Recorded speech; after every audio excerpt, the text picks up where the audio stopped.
Today I've got a little something I'd like to share with you about a certain cemetery in the Chicago area. So grab yourself a little something and relax as I tell you of Chicago's Showmens Rest. The Showmen's League of America had purchased a 750-plot section of the Woodlawn Cemetery in Forest Park, Illinois around 1913. This group was founded by traveling performers such as Buffalo Bill Cody, and the group still persists to this day. There exist multiple Showmen's cemeteries around the entire United States. But this one in particular houses a sullen series of events. In 1916, the League had serious discussions about purchasing a section from the Woodlawn Cemetery in order to showcase respect for not only its own members, but all showmen in the trade. However, the League itself was only having discussions, so no actions were being taken to procure the lots as discussed. Frustrated by this lack of any progress being made, Lou Nicholas chose to intervene, and he helped to push the idea from nothing but a discussion into a reality.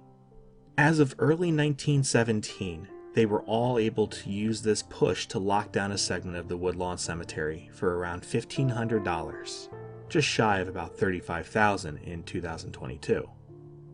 Thus, Showmens Rest was officially purchased and set up within the cemetery.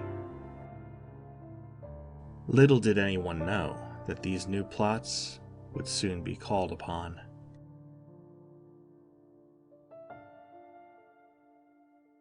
You see, a circus group known as the Hagenbeck-Wallace Circus would travel via train to major destinations in order to perform.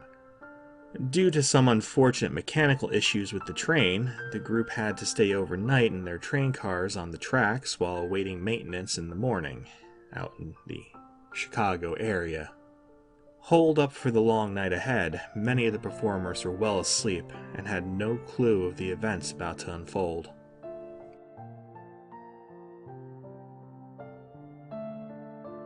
On those same tracks, there was a troop train, pulling around 20 empty cars with it. The engineer, Alonzo Sargent, had not been in the greatest of health states. He was also running on fumes. Between the lack of sleep, the medications he was on, heavy meals, and the entrancing chug of the train, it is thought that Alonzo drifted to sleep behind the console.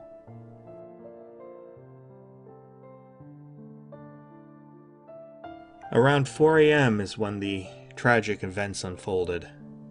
Alonzo, being out cold, had missed multiple warning signals, and his train, going at high speed, slammed into the Hagenbeck train. The hit train was wooden, and almost all the performers and crew were asleep at the time this took place.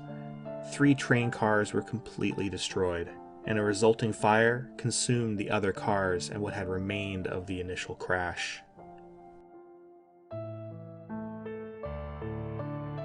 A tragic night indeed. As the injured count rose to 127, the loss of life rose to 86, most of which were unaware until it was too late.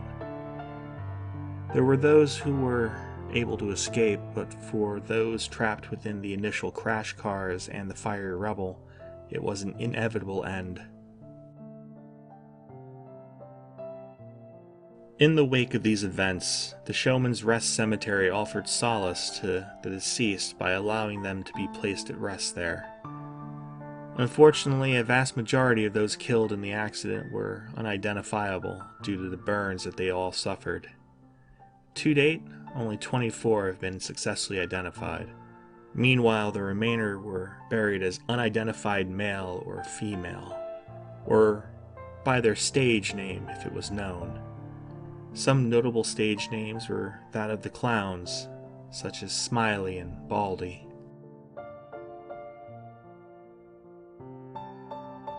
A surviving clown who used to have a very jaunty and childlike act was Joel Coyle. In the months leading up to the disaster, he had brought his wife and 2 children along with him. Unfortunately, they were lost to the wreck, leaving him alone to bear the guilt. His performance has since taken up a sad and dispirited demeanor.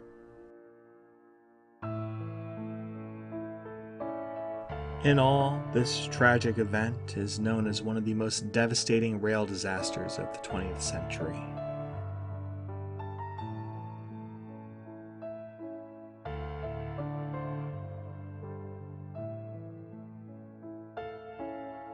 And that wraps up the story of Chicago's Showmens Rest. Thank you for stopping by. I appreciate your time. Feel free to like and subscribe if you enjoyed your time here today. And until next time, farewell.